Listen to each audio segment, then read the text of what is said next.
Le dijeron a Donald Trump: cálmese señor, váyase a sentar, usted no va a tocar Groenlandia. Mejor enfóquese en otro tema. Y resulta que le dieron a Donald Trump la guerra que tanto desea. Quizás, en este caso, le pusieron sobre la mesa que mejor se vaya a pelear con Irán. Que deje en paz a todos los políticos europeos, que deje en paz Groenlandia. Nos dejó a todos vestidos y alborotados, pero resulta que dice Donald Trump desde el Foro Económico Mundial, le hicieron una entrevista y habló sobre el tema de Irán. Sí, se va a enfocar mejor en este país que quedarse con Groenlandia, como nos había estado diciendo las últimas 3-4 semanas. When we talked about geopolitical concerns today, we also mentioned Iran, and I made the point that I never thought that Greenland, that geopolitical events would include an actual shooting war. So, Iran's a different case. It could be tariffs, which you've already announced for Iran. Could be further action than what we've already seen in Iran. Most people think that you probably prevented or the loss of I don't know how many lives for some of the protesters. Thousands, more than that. Was that the end of the story, though? Well, they had one thing specifically that really got me. They were going to hang the old-fashioned hanging. They were going to hang 837 people on Thursday. And I told them, you can't do that. If you do that, it's going to be bad. I don't want to go exactly what I said, but nasty.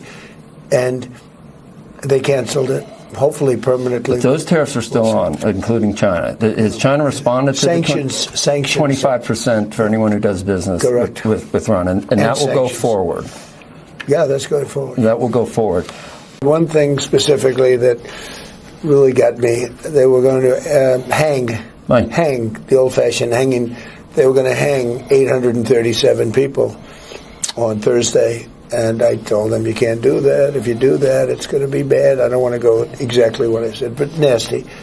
And they canceled it, hopefully permanently. But those tariffs are still on, including China. Has China responded to sanctions? 25% for anyone who does business with Iran, and that will go forward. Yeah, that's going forward. That will go forward. There are assets moving into the Gulf, obviously carriers and other things. So a lot of people are wondering whether that's a prelude to further action. Well, we hope there's not going to be further action, but, you know, they're shooting people indiscriminately in the streets. And they were going to look, this was a big thing for me, they were going to hang 837, mostly young people. When you did successfully hit Fordo, you got a lot of grief from the Democrats for doing it. Now, the grief is, oh, you promised to do something in Iran. Now they want you to do, or they're at least finger pointing, say, you said you were going to help the protesters, and now you're not. So you can't win. Well, we had, of course, again, I mean, if I came up with the cure to cancer, they'd say, why didn't you do it faster? If you walked on water, you can't swim. Yeah, they're sick people. They really are. They are, we call it Trump derangement syndrome. Should we stay tuned in Iran? I guess that's my question. I guess, I mean, look, it's a rough place. It's a place that we hit very hard with the nuclear, ending the nuclear. They would have had a nuclear weapon long ago. It's actually already, they would have had a nuclear weapon probably a month after we hit, had we not hit. And we hit them hard, the B-2 bombers. We just ordered 25 additional B-2 bombers. They were unbelievable. Those things they were totally undetectable. They were undetected. And think of it, with no moon, in the dark of night, late in the evening, every single one of those bombs, and they're giants, every single one of those bombs hit its targets and just obliterated the place. So we're going to find out where they are now about what they're going to do with nuclear. They can't do the nuclear. You know, the one thing I've been strong on, they can't do the nuclear. Now, this attack that we did at the time, which is now a little bit older than what happened in Venezuela recently, which was equally as good, but the attack in Iran, if they do it, it's going to happen again. They've got to stop with the nuclear. You know, they keep experimenting with nuclear, and you know, at some point they're going to get the idea that they can't do that. They're just not going to be able to do that. Can't let them have it. Prácticamente es una especie de premio de consolación. Váyase a molestar a Groenlandia, a nosotros déjenos en paz. Ya no mencionamos el día de ayer el tema de Europa, pero el presidente de los Estados Unidos sí fue muy claro y dijo que las naciones europeas necesitan empezar a revertir una década de decisiones horribles y deben empezar a dejar de destruirse. Hablando precisamente en este foro, dijo que si bien Estados Unidos quiere ver a Europa triunfar, solo les avisa que no están yendo en la dirección correcta. Culpa a las políticas migratorias descontroladas de las naciones europeas, a las que llamó la nueva estafa verde, un término que usa para hablar sobre las políticas de energías verdes. Las consecuencias de las políticas de Ursula von der Leyen son destructivas, han sido duras, incluyendo el menor crecimiento económico, niveles de vida más bajos, tasas de natalidad fatales, una migración socialmente más disruptiva y una mayor vulnerabilidad a adversarios extranjeros hostiles. Pero bueno, si lo dice Donald Trump, la Unión Europea considera que es una farsa. The consequences of such destructive policies have been stark, including lower economic growth, lower standards of living, lower birth rates, more socially disruptive migration, more vulnerability to hostile foreign adversaries, and much, much smaller militaries.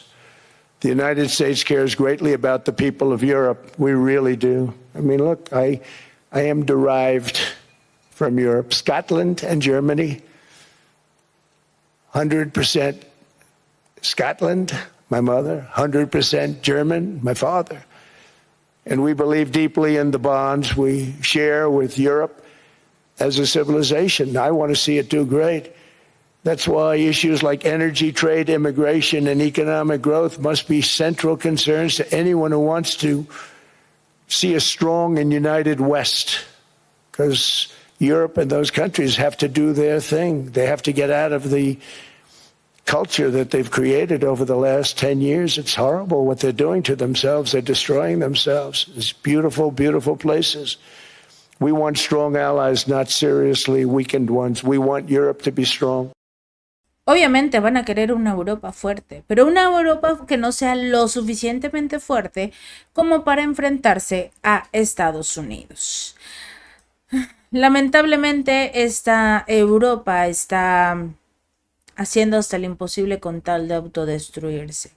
Enviaron a este personaje, Pedro Sánchez, después de las tragedias que ocurrieron en el país, en España, ¿sí?, donde perdieron la vida 44 personas por 2 accidentes ferroviarios, bueno, de estos trenes. Y fue a Davos a hablar de... Bueno, escúchalo, velo. I propose putting an end to anonymity on social media. In our countries, no one can walk the streets with a mask on their face or drive a car without a license plate. No one can send packages without showing an ID or buy a hunting weapon without giving their name. And yet, we are allowing people to roam freely on social networks without linking their profiles to a real identity. This paving the way for misinformation, hate speech, and cyber harassment, because it is facilitating the use of bots and it is allowing people to act without being held accountable for their actions. Such an anomaly cannot continue. In a democracy, citizens have the right to privacy, not to anonymity or impunity, because with those two, social coexistence would be impossible. That is why I believe we must push forward the principle of pseudonymity as the functioning element of social media, and force all these platforms to link every user account to an European digital identity wallet.